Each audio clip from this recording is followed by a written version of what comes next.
Hi, good morning. Kids are home, it's half term. Apologies for any noises. The book today for a book tour is called A Last Goodbye by Dee Yates. And it's a romance. We're in the war, and it's just very I want to say it's very sad, but it has a positive ending. But it is quite a sad tale. It's a young girl who, and what I found interesting about it is that you hear different perspectives. So you hear her perspective, and you hear Tom's perspective. I don't want to spoil the story, so I'm trying to be elusive. So you hear both of their perspectives, and they're quite different because, as I suppose all of our perspectives are always unique, but it's quite useful in the story to have this expression of their different kind of mental states, I suppose, and their different life experiences and their different understandings of what's going on around them. There are certain themes in the book, and it's very beautifully written. It's very evocative. It's based in Scotland, so it's very beautiful. It's about change, really. The whole book's about change. The war is changing, social, everything. The landscape's changing. They're building a reservoir. Some of the farms are going to be flooded for this. So there's a huge upheaval. The whole book, I guess, is about upheaval. And then, how do we resolve that? How do we move on after a period of enormous change? And the answer is some of the characters fare better than others. There is this kind of hope at the end.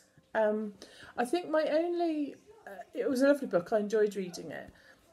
It was quite emotional, though. It was quite a sad tale.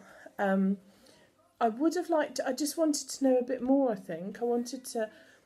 Although we had Ellen's perspective, I didn't really feel I got to the real meat of her. I didn't really know why she experienced. Growing up on her own in a very remote farm, it must have been an extraordinary experience, and I didn't really get a sense of how that sort of shaped her. She was clearly very naive and very kind of not lacking in affection. She and her father had a very strong bond, but just lacking in company, I suppose.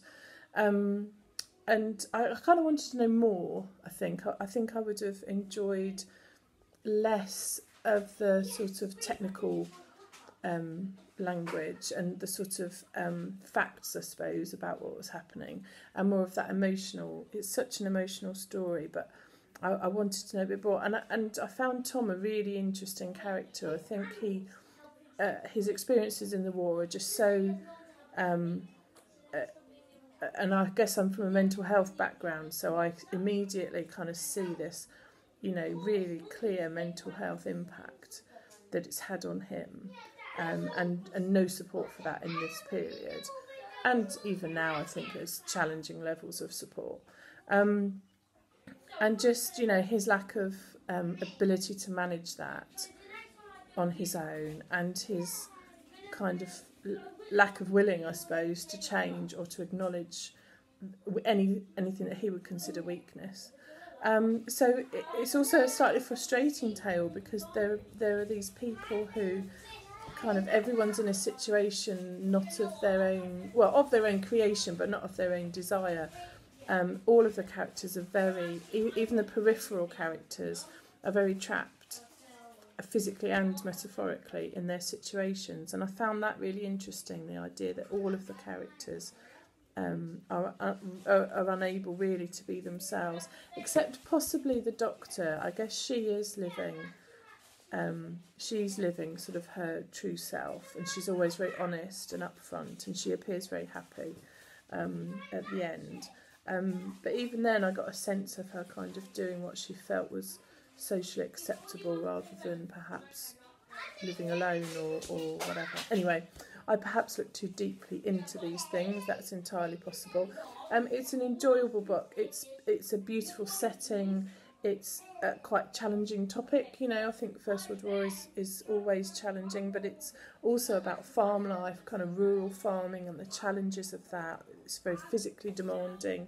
There's lots of I just found it really interesting to read, and there's not a Disney ending, but there is a great sense of hope at the end. There is a great sense of forward movement and of coming through this period of upheaval, and yet there is hope and there is potential for joy, and that was we got that at the end. As you know, some books have not delivered me this desired ending, and I've been very cross with them.